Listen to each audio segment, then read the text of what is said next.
They pulled a half a mile up the hill and camped, unable to set up their tents. There was no wood, they couldn't build any fires. So here they are, wet and cold, and one young man gives an account they had to pull guard duty at night. The men were pretty much devastated because they pulled a handcart all day, they guarded cattle at night, they were eating 4 ounces of flour a day. We're not talking about 4 ounces a meal, we're talking about 4 ounces a day, and then they'd pull a handcart again the next day. And a lot of them were giving their rations to their children. They didn't want to hear them cry, so they would give their rations. Your dad would give you his food rather than eat it. They pulled up and camped, and somebody knew about a place called Bessemer's Bend. Had they taken them on out east over Prospect Hill and Avenue of the Rocks, they would all froze to death within 2 hours. It was that cold. There's nothing out there. There's no protection at all. Somebody knew about Bessemer's Bend, so they took them the next couple days. They worked their way up to Bessemer's Bend, and now Bessemer's Bend is only about 10 miles from Casper, but they were just absolutely wore out. Their food was almost gone. That was the first miracle. Somebody knew about Bessemer's Bend. According to the church education system, Bessemer's Bend is on a par with Martin's Cove because it saved their lives. Broke the wind. The wind blew over the top, and there was wood there for fires.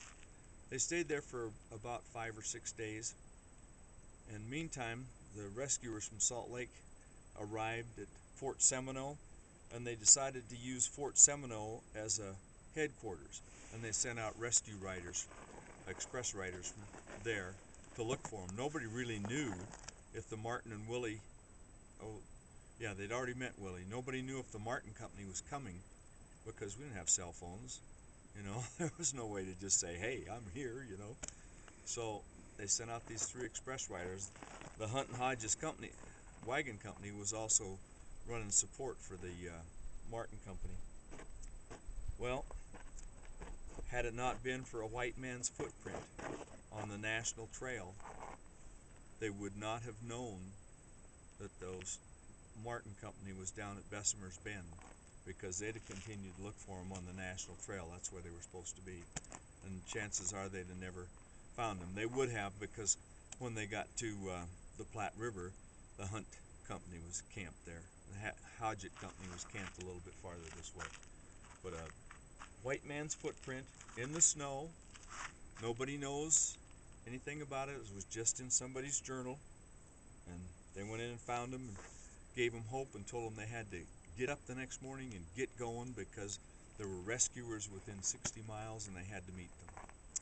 So I got up the next morning and they came on to what's known as Horse Creek now. It was Greasewood Creek then. Between the time that on October 19th that they crossed the North Platte and the time they got to Greasewood Creek, 56 members of their company had died and were buried along the trail. The rescuers found them. They had fires going and some hot food for them. Some of them grabbed an onion and began to eat it like it was a delicious apple. They were so hungry and starved. When the rescuers got to them, they hung on to Joseph's coat, Joseph Young's coat, like they thought he was going to fly away. The women were crying and kissing him and hugging him and just loving him to death. And that's why we wear the blue. It represents the blue angels that Joseph and the 3 rescuers were. So when we're in our blues doing work, we're blue angels. They came on in, they brought them on into Fort Seminole. They arrived at Fort Seminole on November the 2nd, Sunday night, November the 2nd. It's still snowing. The wind's still blowing. It's still cold. Now in that little space there at Fort Seminole, we have over 1,000 people. We got the Martin Company, we got the Hunt and Hodges Wagon Company, and they kept them there until Tuesday. And finally, Tuesday, November the 4th, the weather broke a little bit, and Captain Grant knew about Martin's Ravine, now known as Martin's Cove, and they brought him up here. When they got to the Sweetwater, a lot of the men just sat on the rocks and fell down and said, we can't do this again. just lost so many people, we can't do it again. And that's when the 4 young men from Salt Lake jumped into the river and helped to bring the Martin Company across. They brought them up here. They stayed for 5 days and 5 nights. There was firewood, but in the night their tents would still blow down several times because they couldn't drive the stakes into the ground because the ground was frozen so hard. They formed a, I don't know what you'd call it, a crew that went around in the morning and they'd knock on the tent wall and say, anybody dead in here? And if there was somebody dead in here, they'd put them on a handcart and bring them over this knoll and bury them in a common grave on this side.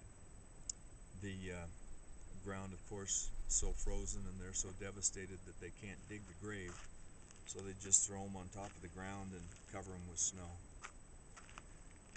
Before they could get back over the sand knoll to the cove, the wolves would be desecrating their bodies. It was decided that they would unload the Hunt and Hodges Wagon Company. Not many of the Hunt and Hodges people came up here. Most of them stayed at the fort. They unload the Hunt and Hodges Company and come up and put the Martin Company in their wagons and take them into Salt Lake City.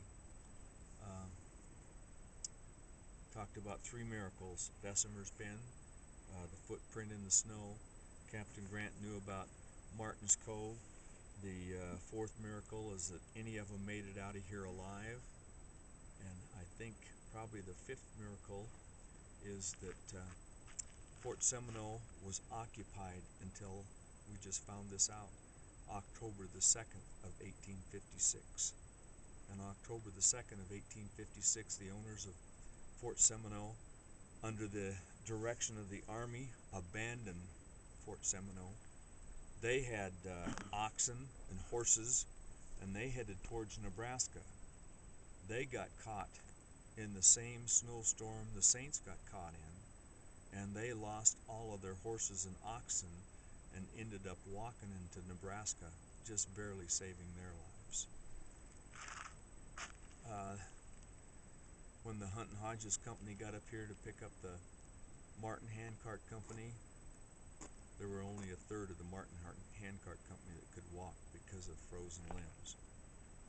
They loaded them in and took them towards Salt Lake, and they were met by a man named Ephraim Hanks, who brought them some buffalo meat, and he shot 2 buffalo and stripped the meat and hung it over their horses. And when the people saw him, they were so excited to see that meat, they ran up and began to ask if they could have some for their children. And he started handing it out, but it was too slow, so he just stepped back, let them take the meat, and there was no fighting or quarreling. They made sure that everybody got some meat. We talk about the legacy that they left for us, and we always like to ask you to think about the legacy that you're leaving for your children.